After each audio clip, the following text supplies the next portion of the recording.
হানিফা রাহমাতুল্লাহ আলাইহির জামানায় কিছু নাস্তিকদের সাথে মুনাজারা হচ্ছে। নাস্তিকরা বলছে, ইমাম আবু হানিফা, তোমরা যে আল্লাহকে মানো, ওই আল্লাহকে আমরা বিশ্বাস করি না। এই পৃথিবীতে আল্লাহ বলতে কিছু নাই, আমরা আল্লাহকে বিশ্বাস করি না। ইমাম আবু হানিফা বলছেন, ঠিক আছে, তোমাদের সঙ্গে মুনাজারা হবে। কবে মুনাজারায় বসবা? অমুক দিন সকাল 10টার সময় তোমার সঙ্গে মুনাজারা হবে, অর্থাৎ তর্ক বিতর্ক হবে, অমুক ময়দানে তুমি আসবে। ইমাম আবু হানিফা রাহমাতুল্লাহ আলাইহি তিনি ওই দিনকে একটু লেট করে গেছে, আর মাঝখানে একটা নদী বাজে, মাঝখানে নদী একটু লেট করে গেছে। লেট করে যাওয়ার পরে ইমাম আবু হানিফা রাহমাতুল্লাহ আলাইহি যখন ময়দানে পৌঁছাইছে, সমস্ত নাস্তিকরা বলছে, হে ইমাম আবু হানিফা, তোমার আল্লাহ আছে এই কথার উপরে তুমি আজকে দলিল নিয়ে আসছো, কিন্তু তুমি কেন দেরি করে আসলে? একটু দেরি হয়েছে। আর সমস্ত নাস্তিকরা বলছে, দেখছো মৌলবী কারবার, মৌলবী কারবার দেখছো, আল্লাহ নাই, আমাদের কথাই বাস্তব, যদি থাকতো সময় মতো আসতো। আমার ভাইরা, বুঝাবার জন্য বলছি, ইমাম আবু হানিফা রাহমাতুল্লাহ আলাইহি বলছে যে আল্লাহ তো আছে অবশ্যই, কিন্তু আমি এরকম ভাবে নদী পার হতে হয়। নদীর পাড়ে আসলাম, আসার পরে দেখি যে ওখানে কোনো নৌকা নাই, মাঝি নাই। এরপরে আমি একটা গাছকে অর্ডার করলাম, এই গাছ তুমি আমার সামনে চলে আসো। গাছ আসলো, আসার পরে গাছকে অর্ডার করলাম, এমনি তক্তা হয়ে যাও। তক্তাকে অর্ডার করলাম, এই তক্তা নৌকায় পরিণত হয়ে যাও। নৌকা হয়ে গেল, এমনি এমনি হয়ে গেল। এরপরে আমি এই নৌকাকে আদেশ করলাম, ওই পারে নিয়ে চলো। নৌকা মাঝি ছাই আমাকে এই পারে নিয়ে চলে আসলো। এই জন্য আমার একটু দেরি হয়েছে। সুবহানাল্লাহ, এই জন্য একটু দেরি হয়েছে। ইমাম আবু হানিফা রাহমাতুল্লাহ আলাইহি চিন্তা করছেন, সব কোরআন হাদিস দিয়ে দলিল দিলে হবে না, কিছু আকলি দলিল, জ্ঞানের দলিল দিতে হবে। এই কথা যখন বলছেন, তখন সমস্ত নাস্তিকরা বলছে, হে আবু হানিফা, আগে জানতাম তুমি একজন জ্ঞানী মানুষ, অত্যন্ত জ্ঞানী মানুষ, কিন্তু আজকে দেখলাম তুমি একেবারেই অজ্ঞ, জাহেল। কারণ তুমি নদীর পাড়ে আসলে, গাছকে অর্ডার করলে, এমনি এমনি গাছ হয়ে গেল, চলে আসলো। গাছকে অর্ডার করলে এমনি এমনি গাছ তক্তা হয়ে গেল। গাছকে অর্ডার করলে এমনি এমনি গাছ নৌকা হয়ে গেল। আবার মাঝি ছাড়া তুমি এই নৌকাকে অর্ডার করলে আর এপারে চলে আসলো। এইটা আমরা বিশ্বাস করি না, এমনি এমনি হইতে পারে না। নিশ্চয় মাঝির দ্বারা এসেছো, কাঠ মিস্ত্রি দ্বারা নৌকা বানিয়েছো, তাছাড়া তুমি আসতে পারো না। সুবহানাল্লাহ। মুসলমান ভাইরা আমার, ইমাম আবু হানিফা বলছেন, হে নাস্তিকের গোষ্ঠীরা, এই কথাগুলো তোমাদের মুখ দিয়ে শোনার জন্য আমি আজকে কথাগুলো বললাম। কারণ তোমরা বলতেছ এমনি এমনি গাছ হবে না, এমনি এমনি গাছ সামনে আসবে না, এমনি এমনি তক্তা হবে না, এমনি এমনি মিস্ত্রি ছাড়া নৌকা হবে না, মাঝি ছাড়া আসতে পারবে না। হে নাস্তিকের গোষ্ঠীরা, আজকে তোমাদেরকে বলতে চাই, নৌকা যদি মাঝি ছাড়া না আসে, নৌকা যদি মিস্ত্রি ছাড়া না হয়, তাহলে তাম পৃথিবীর আসমানের মালিক, জমিনের মালিক যদি একজন না থাকে, তাহলে আসমান এবং জমিন কিভাবে চলবে? হায়াত এবং মৌতের মালিক যদি না থাকে, তাহলে এই পৃথিবী কোনোদিন চলতে পারে না। সুবহানাল্লাহ। এমনি এমনি যদি না হয়, তাহলে এই পৃথিবী এমনি এমনি চলতে পারে না। আল্লাহ একজন আছে, আসমানের মালিক আল্লাহ, জমিনের মালিক আল্লাহ, হায়াত এবং মৌতের মালিক অবশ্যই একজন আছে, তা না হলে এই পৃথিবী চলতে পারে না। নাস্তিকরা তখন বুঝতে পেরেছে এই ইমাম আবু হানিফা যেই কথা বলেছে, অবশ্যই এই কথাটার যুক্তি আছে। হে ইমাম আবু হানিফা, আমরা এতদিন বুঝতে পারি নাই, আজকে বুঝতে পেরেছে আল্লাহ আছে, রব আছে, স্বীকার করি। আজকে আমাদেরকে কালিমা পড়িয়ে মুসলমান বানিয়ে দেন। আল্লাহ রাব্বুল আলামিনের নামের ধ্বনি দিতে প্রস্তুত আছে না ইনশাআল্লাহ? কারা কারা আছেন হাত তুলে নারায়ে তাকবীর, নারায়ে তাকবীর। আল কোরআনের আলো, আল কোরআনের আলো, আল হাদিসের আলো, ওয়াজ মাহফিল যেখানে, আমরা আছি সেখানে, ওয়াজ মাহফিল যেখানে, আমরা আছি সেখানে, তাফসীর মাহফিল যেখানে, আমরা আছি সেখানে, মসজিদ মাদ্রাসা যেখানে, আমরা আছি সেখানে, আলেম ওলামা যেখানে, আমরা আছি সেখানে, গান বাজনা যেখানে, আমরা আছি সেখানে। আমরা নাই। সত্যি বললেন? কিন্তু আমাদের মতো এক শ্রেণীর মুসলমান গান বাজনায় আছে, যায় কি যায় না? এই যে আজকে এখানে তাফসীর মাহফিল হচ্ছে, যত দূর জায়গা প্যান্ডেল করা হয়েছে, আল্লাহর নবী বলেন এটা জান্নাতের বাগান। যতক্ষণ এখানে আলোচনা হবে ততক্ষণ এটা জান্নাতের বাগান। কিন্তু জান্নাতের বাগানে আমরা বসতে রাজি নাই। পাশে দোকান বসেছে, দোকানে যতগুলো মানুষ আছে তার 4 ভাগের 1 ভাগ মানুষও এই জান্নাতের প্যান্ডেলে নাই, ঠিক কি না? তাহলে তারা কি জান্নাতে যেতে চায় না? কিন্তু শয়তানের ওয়াসওয়াসায় তারা আজকে এই জান্নাতের বাগানে বসতে চাচ্ছে না। আর এখানে বসলে আল্লাহ নেকি দেবে, এটা তো হচ্ছে আল্লাহ ওয়াদা করছেন, কিন্তু এটা তো বাকি, ঠিক কি না? এটা বাকি, বাকি না? আল্লাহ আপনার নেকি দিয়েছে, এটাকে আপনি জানতে পারছেন? জানতে পারেন নাই, কিন্তু নেকি অবশ্যই আল্লাহ পাক দিবেন। কিন্তু যেখানে দুনিয়াবি অশ্লীলতা, যেখানে নাচ এবং গানের প্যান্ডেল হয়, সেখানে আপনি দুচোখ ভরে দেখবেন, আপনি বাস্তবেই সেটা উপভোগ করবেন, সঙ্গে সঙ্গে তার নেকিও আপনারা পাইবেন, ঠিকই না? পাইবেন কিনা? এটার গুনাহ আমার আপনার আমল নামে হবে, কারণ সেটা বাস্তবে দেখতেছেন। এজন্য ওখানেই লোক বেশি, এখানে আল্লাহ দিবে কি দিবে না বাকি পড়ে আছে, এজন্য এখানে মানুষ আসতে চায় না, ঠিকই না? আমি আমার মাইকের আওয়াজ যতদূর যাচ্ছে সকলকে আমি অনুরোধ করব, আপনারা দোকানপাটে এদিক ওদিকে ঘোরাফেরা না করে, চায়ের স্টলে ঘোরাফেরা না করে সকলেই মাহফিলের এই প্যান্ডেলে চলে আসুন আর আল্লাহর জান্নাতি ফল ভোগ করতে থাকুন। সকলে বলো আমিন। আমার ভাইরা, কুরআনুল কারীমের ভিতরে প্রথম সূরা, যেটাকে সূরাতুল বাকারা বলা হয়েছে, কুরআনুল কারীমের ভিতরে কয়টা সূরা আছে বলতে পারবেন? 114টা।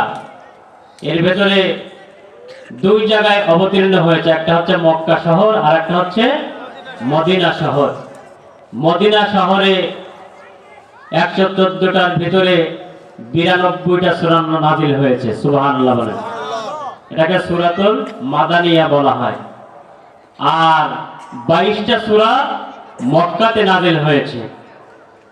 তো মক্কাতে নাযিল হয়েছে সূরা কম, মদিনাতে বেশি। তার কারণ হলো মক্কাতে আল্লাহ রাসূল সাল্লাল্লাহু আলাইহি ওয়াসাল্লাম নবুয়ত প্রাপ্ত হওয়ার আপনার পরে অল্প কিছুদিন মক্কাতে ছিলেন, তিনি দাওয়াত দিয়েছেন, এজন্য ওখানে কোরআন নাযিল হয়েছে কম। কিন্তু মদিনাতে নবীজি দীর্ঘদিন থাকার কারণে মদিনাতেই সূরা বেশি নাযিল হয়েছে, সুবহানাল্লাহ।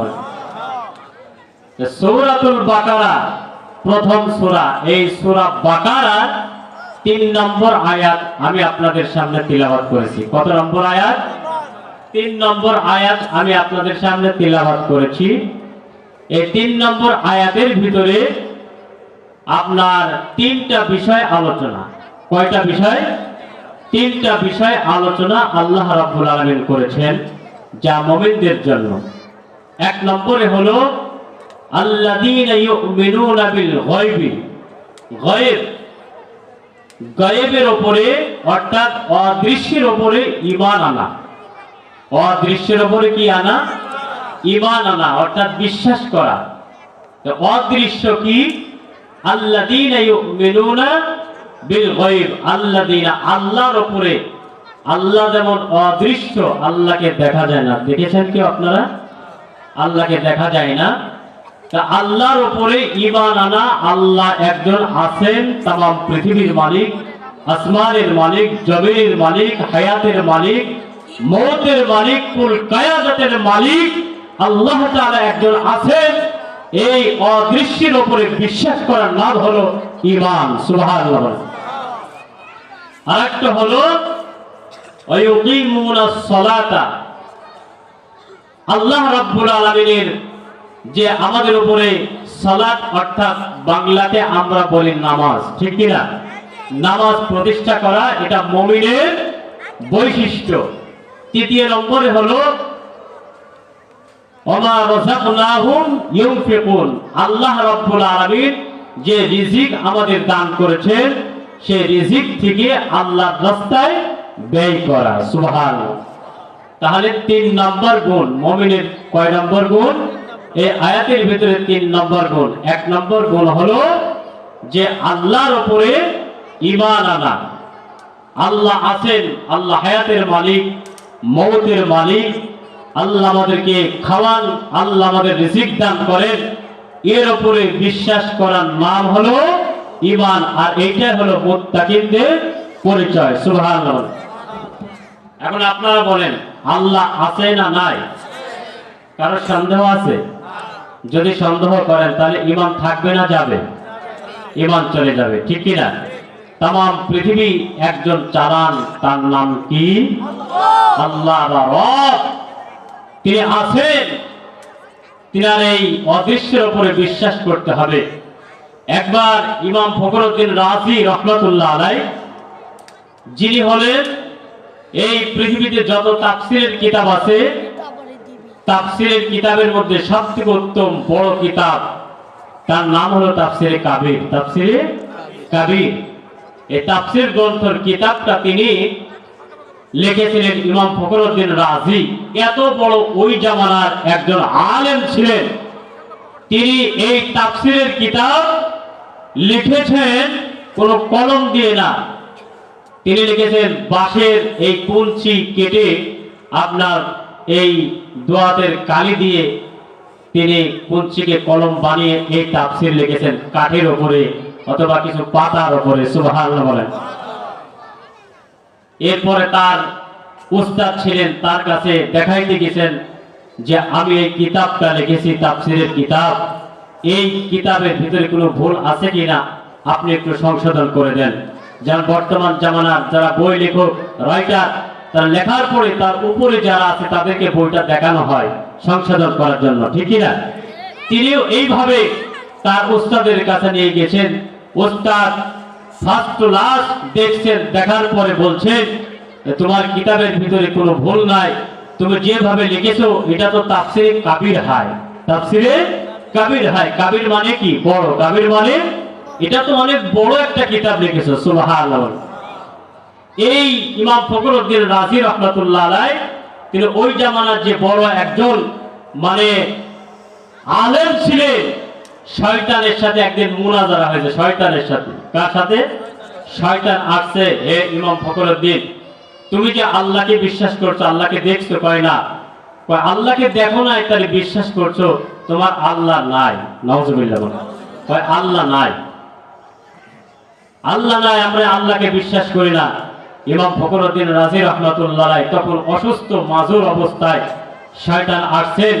আসার পরে ইমাম ফখরুদ্দিন দলিল দিচ্ছেন যে আল্লাহ আছে, এর উপরে কোরআন এবং হাদিস দিয়ে দলিল দিচ্ছেন।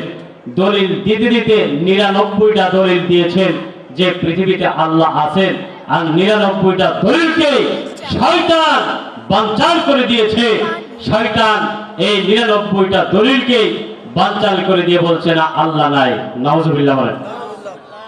মুসলমান ভাইরা আমার, ইমাম ফখরুদ্দিন রাজি রহমাতুল্লাহ আলাইহি 99টা দলিল যখন দিলেন, 99টা দলিল দেওয়ার পরে শয়তান দলিলগুলোকে খণ্ডন করে দিচ্ছে।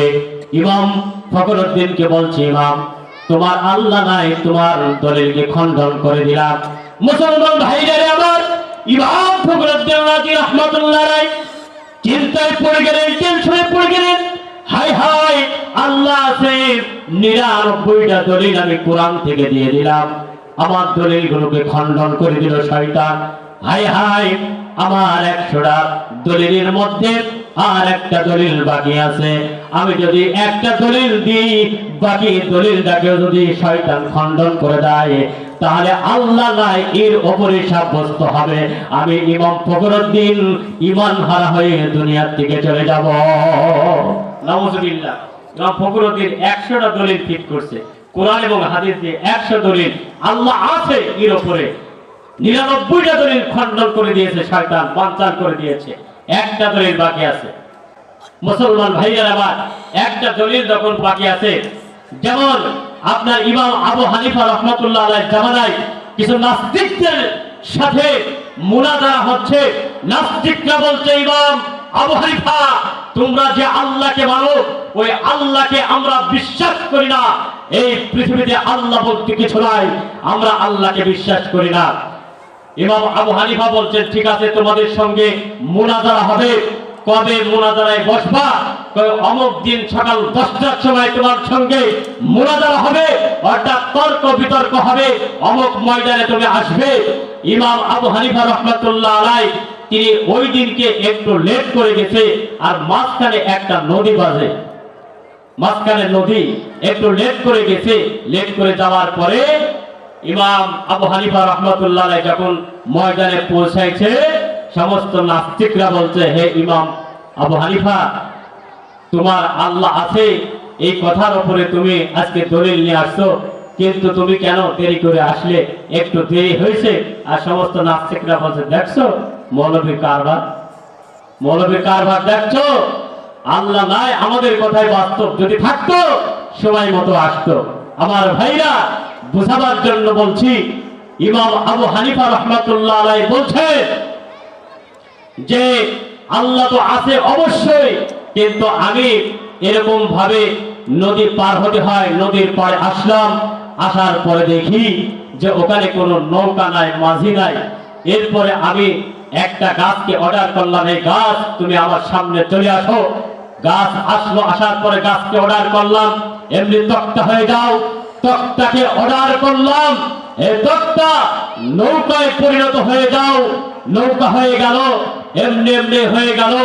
এরপরে আমি এই নৌকাকে আদেশ করলাম, ওই পারে নিয়ে চলো। নৌকা মাঝি ছাই আমাকে এই পারে নিয়ে চলে আসলো। এই জন্য আমার একটু দেরি হয়েছে। সুবহানাল্লাহ। এই জন্য একটু দেরি হয়েছে।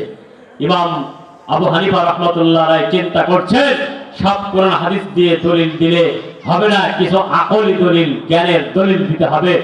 এই কথা যখন বলছেন, তখন সমস্ত নাস্তিকরা বলছে, হে আবু হানিফা, আগে জানতাম তুমি একজন জ্ঞানী মানুষ, অত্যন্ত জ্ঞানী মানুষ, কিন্তু আজকে দেখলাম যে তুমি একেবারেই অজ্ঞ, জাহেল। কারণ তুমি নদীর পাড়ে আসলে, গাছকে অর্ডার করলে, এমনি এমনি গাছ হয়ে গেল, চলে আসলো। গাছকে অর্ডার করলে এমনি এমনি গাছ তক্তা হয়ে গেল। গাছকে অর্ডার করলে এমনি এমনি গাছ নৌকা হয়ে গেল। আবার মাঝি ছাড়া তুমি এই নৌকাকে অর্ডার করলে আর এপারে চলে আসলো। এইটা আমরা বিশ্বাস করি না, এমনি এমনি হইতে পারে না। নিশ্চয় মাঝির দ্বারা এসেছো, নাই কাঠ মিস্ত্রি দ্বারা নৌকা বানিয়েছো, তাছাড়া তুমি আসতে পারো না। সুবহানাল্লাহ।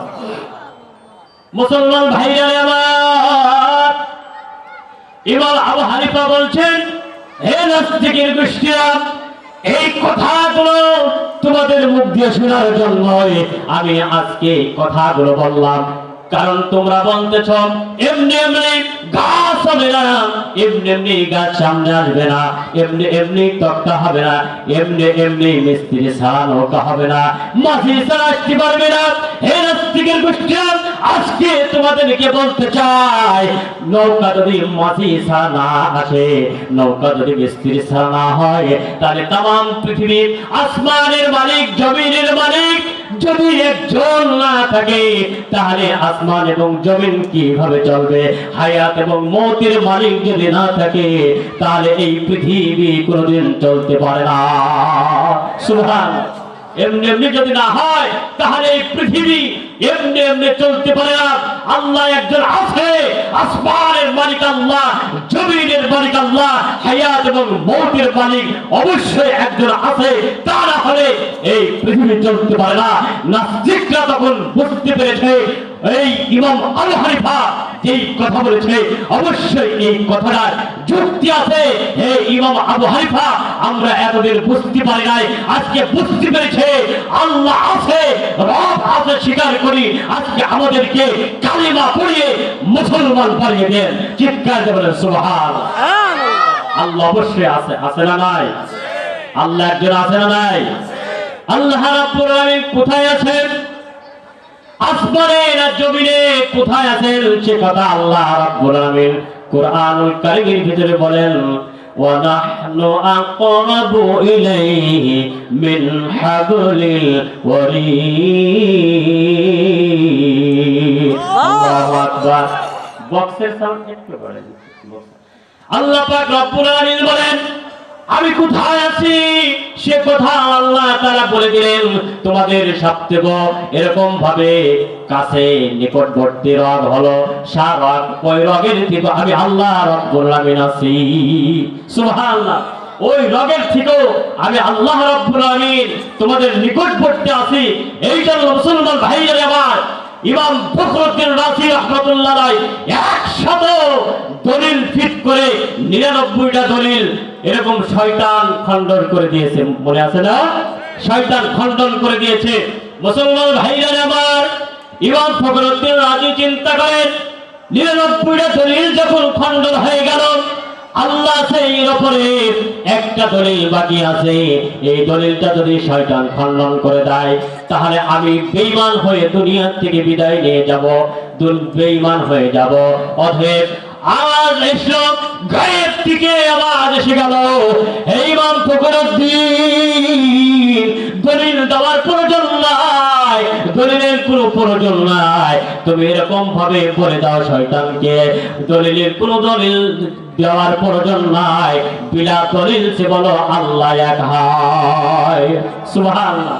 কোন দলিল দরকার নাই, বিনা দলিল সে আল্লাহ এক হয়, আল্লাহ আছে এটাই বিশ্বাস করতে হবে যে আল্লাহ আছে। এর উপরে বিশ্বাস করার নাম হলো ঈমান। বিশ্বাস করার নাম কি? ঈমান। এই জন্য আল্লাহ তাআলা বলেন, আল্লাযীনা ইউমিনুনা বিল গায়ব, অদৃশ্যের উপরে যারা বিশ্বাস করে তারাই হলো ঈমানদার, তারাই হলো মুমিন, তারাই হলো মুত্তাকিন। চিৎকার দিয়ে বলেন সুবহানাল্লাহ। অদৃশ্যের উপরে বিশ্বাস করার নাম হলো ঈমান, তারা হলো মুত্তাকিন। মুত্তাকিদের পরিচয়, মুত্তাকিনদের বৈশিষ্ট্যের এক নাম হলো অদৃশ্যের উপরে বিশ্বাস করতে হবে। সুবহানাল্লাহ। আমার ভাইরা, এখন আমরা যদি বলি আল্লাহ নাই, আল্লাহ কোথায় থাকে, আল্লাহ একটা কেন, আল্লাহ যদি আরেকটাও হইতো আল্লাহ সম্মান কি কমতো? আল্লাহ সম্মান বেড়ে যেত। আল্লাহ একটা হলো কেন, আরো আল্লাহ হইলে ভালো হইতো। নাউজুবিল্লাহ বলেন। এই ধারণার কথা যদি কেউ বলে, সে যত বড় আল্লাহ ওয়ালা হোক, মুমিন হোক, আর সে যত বড় আলেম হোক, যদি বলে তার ঈমান থাকবে না যাবে? ঈমান থাকবে না যাবে? ঈমান চলে যাবে। এই জন্য বলি, যেই ধরনের আল্লাহ সম্পর্কে কথা বলে এই সমস্ত মুরতাদদেরকে বাংলার জমিনে আর দেখতে চাই না। ঠিক আছে? ঠিক ভাইরা আমার, যারা আল্লাহর সঙ্গে বেয়াদবি করে এরা হলো আপনার মুরতাদ। যারা ইসলাম সম্পর্কে কথা বলে এরা হলো নাস্তিক। ঠিক না ঠিক ভাইরা আমার? নাস্তিক এবং মুরতাদ বাংলার জমিনে আর ঠাঁই পাবে না। বাংলার জমিন মুসলমানদের জমিন, বাংলার জমিন ইসলামের জমিন, বাংলার জমিন কোরআনের জমিন। ঠিক না ঠিক ভাইরা আমার? মুসলমান ভাইরা আমার, সেই অদৃশ্য আল্লাহর উপরে ঈমান আনতে হবে। সাহাবায়ে কিরাম যেভাবে ঈমান এনেছে, সাহাবায়ে কিরাম যেভাবে আল্লাহ রাব্বুল আলামিনকে মহব্বত করেছে, সেইভাবে আমাদেরকেও আল্লাহকে মহব্বত করতে হবে। ঠিক না ঠিক ভাইরা আমার? যদি আল্লাহকে মহব্বত বাদ দিয়ে গায়রুল্লাহর মহব্বত করি তাহলে আমরা কি মুসলমান থাকতে পারবো? মুসলমান থাকতে পারবো? কখনো নাই। এই জন্য আমার ভাইরা, মুসলমান ভাইরা, আল্লাহর উপরে সাহাবায়ে কিরাম যেইভাবে ঈমান এনেছে, সাহাবায়ে কিরাম টাকার চিন্তা করি নাই, দুনিয়ার লোভ করি নাই, একমাত্র দুনিয়ার সব কিছু এরকম বিসর্জন দিয়ে আল্লাহর মহব্বত তাদের অন্তরে এনেছে। যুদ্ধের ময়দানে গিয়ে ঝাঁপিয়ে পড়ে ঈমান এরকম ভাবে মজবুত রেখেছে, পিছপা হয়ে নাই। আল্লাহর জমিনে দিন কায়েম করতে গিয়ে এরকম ইসলামের জন্য শহীদ হয়ে গেছে, জীবন দিয়ে দিয়েছে। ঠিক না বেঠিক ভাইরা আমার? এরকমও ইতিহাস সাহাবীদের আছে, নবীজির ইতিহাস আছে। সাহাবায়ে কিরামদেরকে এরকম দুনিয়ায় আকৃষ্ট করতে পারে নাই, কোন নারী গাড়িতে আকৃষ্ট করতে পারে নাই। নতুন বিবাহ করেছে, বাসর ঘর এখনো হয় নাই, এরকম বিবাহের কিছু আপনার মার্কেট করতে গেছে, এরপরে যুদ্ধের দামামা বেঁচে গেছে, বাসর ঘরে যাওয়া বাদ দিয়ে এরকম ভাবে তারা জিহাদের ময়দানে শহীদ হয়েছে। ঠিক না বেঠিক ভাইরা আমার? মুসলমান ভাইরা আমার, একজন সাহাবীর কথা বলছিলেন। এই সাহাবী নাম হলো সাদ সালেমী রাদিয়াল্লাহু তাআলা আনহু। এই সাহাবী ছিলেন একজন কালো সাহাবী, কুচ্ছি সাহাবী, গরিব মানুষ ছিল। এই সাহাবীকে কেউ পছন্দ করতো না। বিয়ের বয়স হয়ে গেছে, কিন্তু কোনো মেয়ে তাকে বিয়ে করতে রাজি ছিল না। আমার মুসলমান ভাইরা আমার, এই সাহাবী একদিন আল্লাহর নবীর কাছে আসলেন। পয়গম্বরের কাছে আসার পরে পয়গম্বরকে বললেন, ইয়া রাসূলুল্লাহ, পয়গম্বর আপনার সঙ্গে একটা পরামর্শ করার জন্য এসেছি। ইয়া রাসূলুল্লাহ, আপনি পরামর্শ দিবেন। নবীজি আমার বললেন, হে সালামা। নবীজি বললেন, সাদ সালেমী, কি হয়েছে তোমার বলো।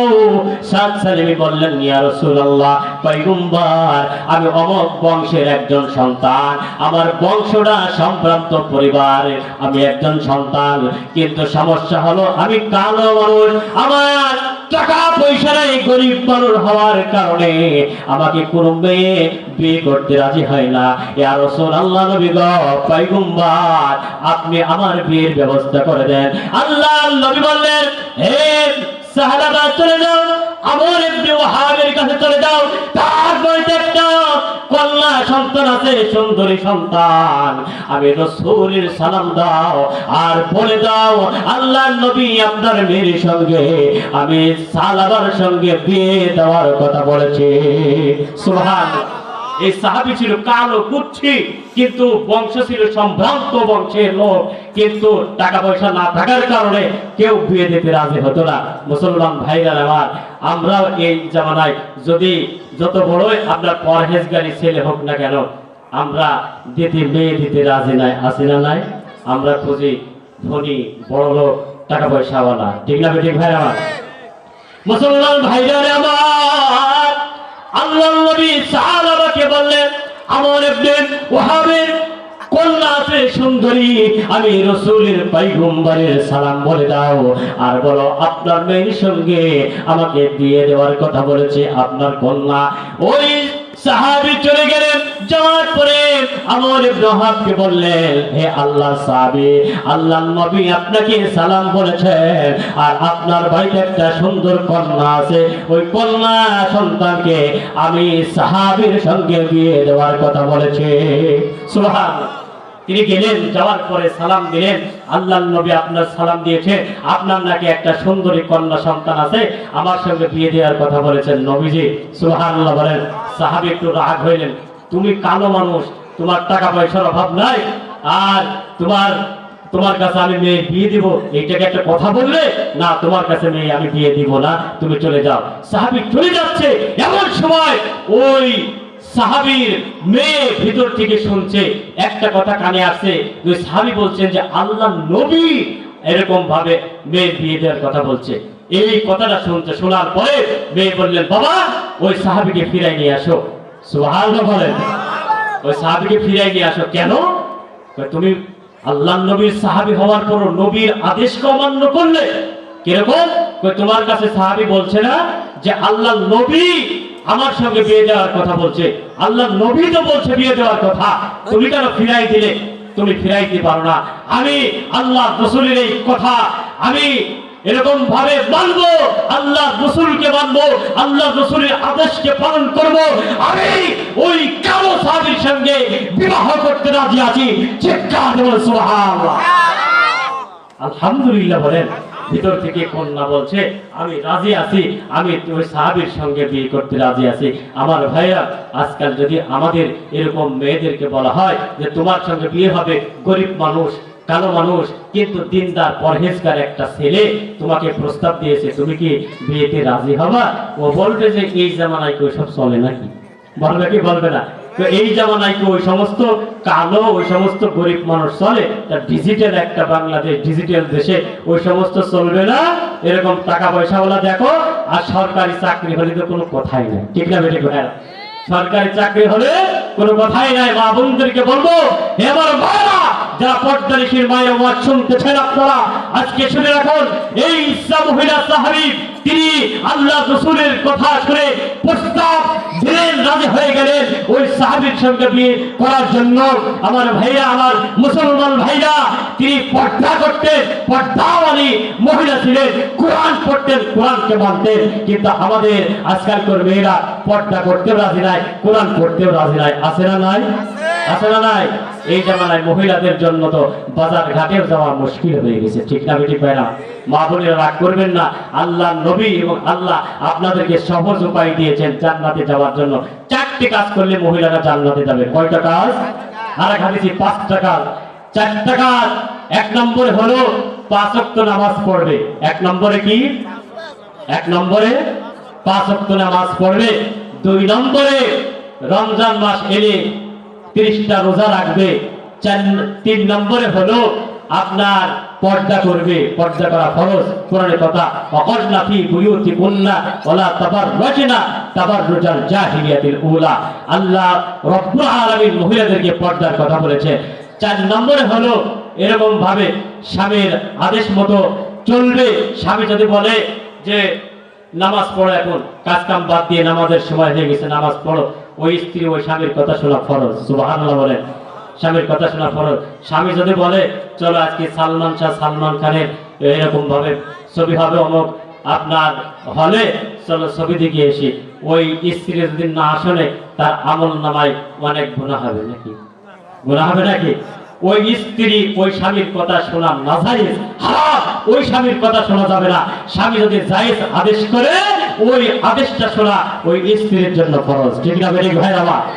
আর স্বামীর এরকম ভাবে মাল সংরক্ষণ করা ওই স্ত্রীর জন্য ফরজ। আজকাল মা বোনেরা অনেক দেখা যায় স্বামীর এরকম, বা স্বামী বাড়িতে আসলে আপনার পকেট চেক করে, আছে না নাই? আছে না নাই? পকেট চেক করে অনেক কিছু সংগ্রহ করে, এটাও নাজায়েজ। আমার ভাইরা, 5 নম্বর আর এক হাদিসে বলছে ওই সমস্ত মহিলারা যাদের উপরে হজ ফরজ হয়েছে, হজ করবে। এই 5টা কাজ করলে মহিলারা জান্নাতে যেতে পারবে। সুবহানাল্লাহ। আমার ভাইরা, এই জন্য বলছিলাম যে সাহাবার এই কথা শুনে ওই আব্দুর রহমান ইবনে ওয়াহাবের মেয়ে প্রস্তাবে রাজি হয়ে গেল। সুবহানাল্লাহ। আমার মুসলমান ভাইরা, এবার এই মহিলা বলল, সাহাবী রাজি হয়ে গেল। রাজি হওয়ার পরে ওই সাহাবী এরকম ভাবে আল্লাহর নবীর কাছে চলে আসলেন। আল্লাহর নবীর কাছে আসার পরে বললেন, ইয়া রাসূলুল্লাহ, আমি ভুল করেছি, বুঝতে পারি নাই, আমি প্রথমে বিয়েতে রাজি হই নাই, এখন আমি বিয়েতে রাজি আছি। আমার কন্যা সন্তানকে আমি এই সালাবার সঙ্গে আমি এরকম ভাবে সাত সালিমের সঙ্গে আমি মেয়ের বিয়ে দেব, আপনি বিয়ের ব্যবস্থা করেন।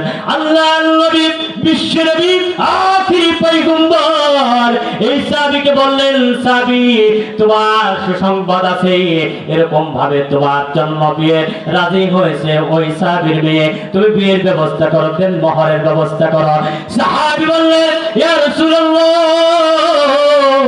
আমার তো দুনিয়ার মাল বলতে কিচ্ছু নাই, টাকা পয়সা নাই, ইয়া রাসূলুল্লাহ, আপনি মাল এরকম ভাবে জোগাড় করবো কোথা থেকে? আমি তো গরিব মানুষ, আমার মাল বলতে কিচ্ছু নাই। আল্লাহর নবী বললেন, সাহাবী, চলে যাও, হযরতে উসমানের কাছে চলে যাও, আমার কথা বলো, 200 দিরহাম দেওয়ার কথা বলো। হযরতে আলীর কাছে চলে যাও, 200 দিরহাম দেওয়ার কথা বলো। হযরত আব্দুর রহমানের কাছে চলে যাও, 200 দিরহাম দেওয়ার কথা বলো। ওই সাহাবী চলে আসলেন, হযরত উসমানের কাছে আসলেন। আসার পরে বললেন, আল্লাহর নবী আপনার কাছে পাঠিয়েছেন, 200 দিরহাম দেওয়ার কথা বলেছেন। আলীর কাছে চলে গেলেন 200 দিরহাম দেওয়ার কথা বলেছেন। আব্দুর রহমানের কাছে চলে গেলেন 200 দিরহামের কথা বললেন। এরকম 600 দিরহামের